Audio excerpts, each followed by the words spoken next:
Setelah menduduki kota Probolinggo, pasukan Brigade Marinir Belanda bergerak cepat menuju Lumajang. Perjalanan mereka dihambat oleh sejumlah pejuang Probolinggo hingga ke perbatasan Lumajang.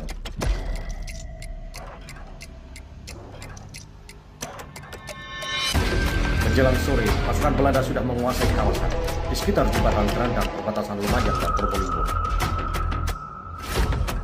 Beranjak malam, Camat Darunjoso Cokrosiono melintasi jembatan Gerandang untuk mengamati situasi.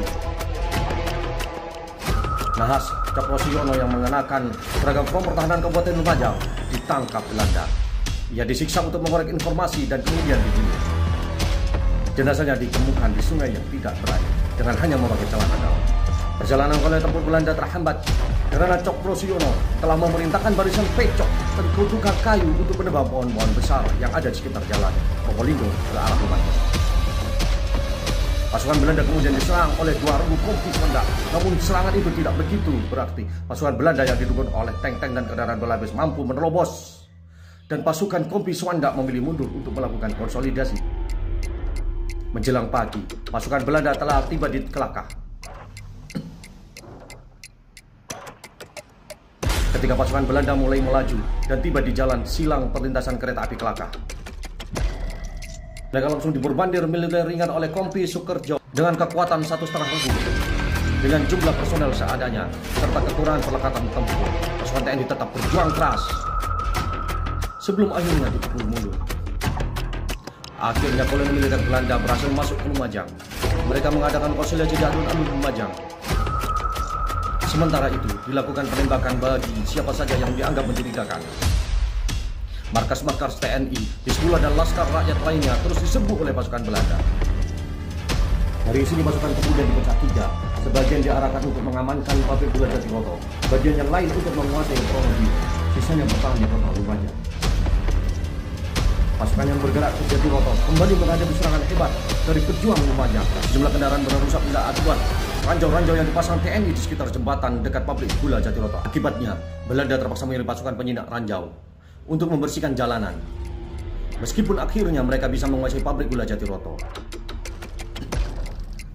Ini adalah momen pasukan Belanda mengamankan peluru-peluru pesawat agar tidak direbut para pejuang dan dimanfaatkan sebagai ranjau darat.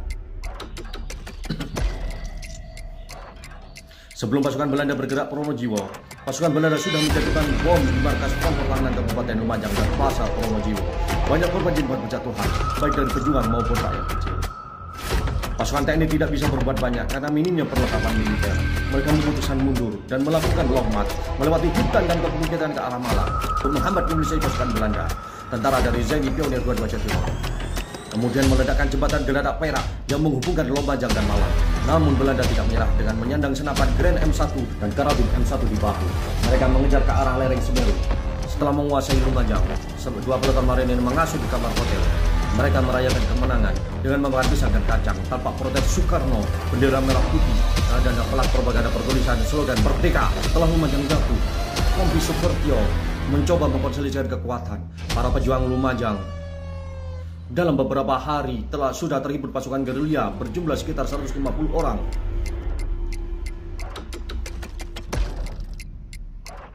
Kompi ini terdiri dari personel Batalion Lumajang Ketunggeng, Mayor Santoso, Resimen Infanteri 39 Mena Koncar, Letkol Muhammad Sruji, Divisi 7 Infanteri Suropati, Kolonel Imam Sujai, serta sejumlah pemuda dari Laskar Rakyat. Pusat komando dibangun di desa Wringin Sari dan pos kesehatan di desa Tanjung Rejo.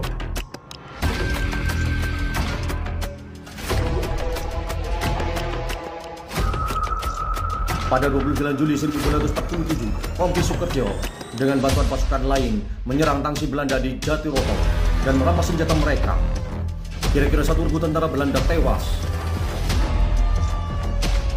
Kemudian Belanda melakukan pembalasan dengan mengepung Rawotangun, namun tidak berhasil menangkap seorang pun pasukan gerilya.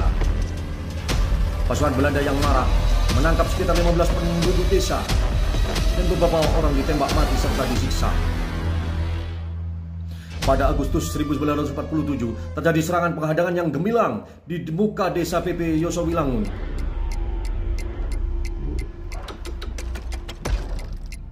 Pasukan Belanda dipecundangi di sini.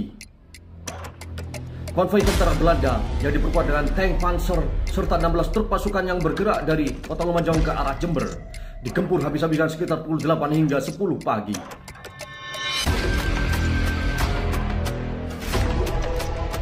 Dilaporkan kurang dari 50 tentara Belanda tewas dan dievakuasi pada pukul 1 siang setelah mendapat bantuan dari Lumajang.